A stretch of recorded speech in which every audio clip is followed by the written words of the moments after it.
तो नाम धर्मो युगे युगे वेद द्रव्ये स्मृतो राजन प्रेत्यचेह च कर्मकृत और वृत्त्या स्वभाव कृतः वर्तमान स्वकर्मकृत हित्वा स्वभावजं कर्मं शनै निर्गुणतामियात्।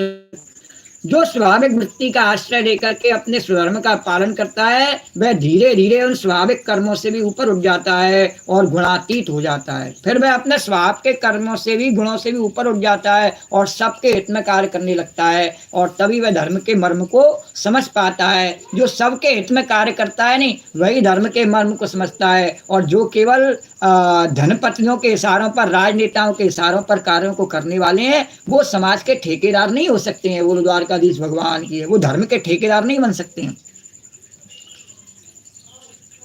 वो आंख मिलाने लायक भी उनमें सामर्थ्य नहीं। एक व्यक्ति जो हमारे पास आया इसी बात का जो है वो लेकर के आया निमंत्रण लेकर के कि मैं ऐसा करूं और उससे कहा कि भाई तू भी तो ब्राह्मण है, तो ब्राह्मण तेने स्नान कर लिया 11 बजे पे आया। बोले नहीं अभी नहीं स्नान किया, जब हमारी मर्जी होगी जब करेंगे। और दूसरों को ब्राह्मण बनाना चाहता है, स्वयं ब्राह्मण बना नहीं दूसरों को ब्राह्मण बनाना चाहता है और यही मंदिर के पास में बैठ के हमारे भगवान के पास में बैठ करके और गुटखा खाना चाहा, हमने रोक लिया। अब उस धर्म के ठेकेदार में इतनी भी हिम्मत नहीं कि हमारी बात को अस्वीकार कर दे, खा ले गुटखा। फिर द्वारका तो बुरा काम तो करने के लिए तत्पर है, लेकिन जब वह देखता है कि सामने वाला उसको त्याग चुका है तो वह उस बुरे काम को उसके सामने नहीं कर सकता। चाहिए ये धर्म है और ये धर्म है। और जब हमारे अंदर पहले 36 छेद हो रहे हैं तो हम दूसरे के छेद बंद करने का कार्य कैसे कर सकते हैं। बोलो द्वारकाधीश भगवान की जय। तो उप्यमानं मुहुक्षेत्रं स्वयं निर्वीर्यतां यात् न कल्पते मूल्यै और न कल्पते पुनः मूर्त्यै उक्तं बीजं न नश्यते। महाराज जिस प्रकार बार बार बोने से खेत स्वयं ही शक्तिहीन हो जाता है और उसमें अंकुर उगना बंद हो जाता है, यहाँ तक कि उसमें बोया हुआ बीज भी नष्ट हो जाता है, उसी प्रकार यह चित्त जो वासनाओं का खजाना है विषयों का अत्यंत सेवन करने से स्वयं ही उब जाता है।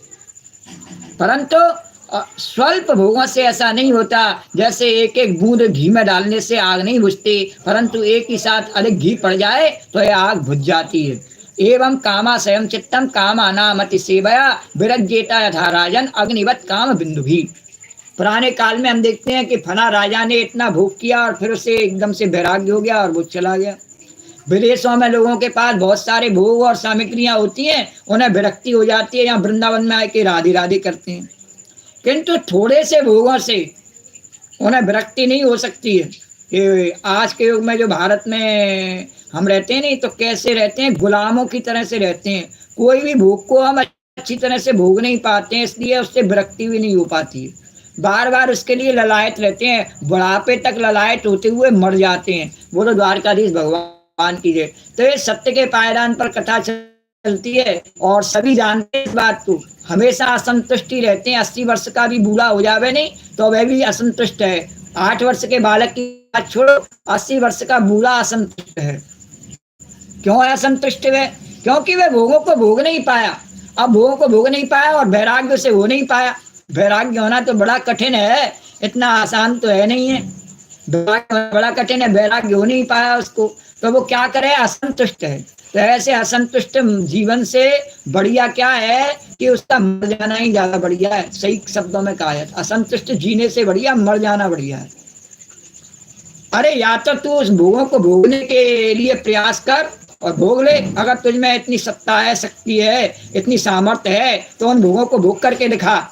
और यदि नहीं है तो वैराग्य धारण कर ले, हमारी तरह राधे राधे कर ले। बोले द्वारकाधीश भगवान की जय। 2 बातों में से एक बात कर ले, लेकिन व्यक्ति ना तो वैराग्य धारण कर पा रहा है भारत का और ना ही उन भोगों को भोग पा रहा है, बस गधे की तरह मजदूरी किए जा रहा है। बोले द्वारकाधीश भगवान की जय। तो यस्य यल्लक्षणं प्रोक्तं पुंसो वर्णाभे अज्जकम और यदन्या जपि दृश्येता और तत्तेनैव विनिर्दिशेत्।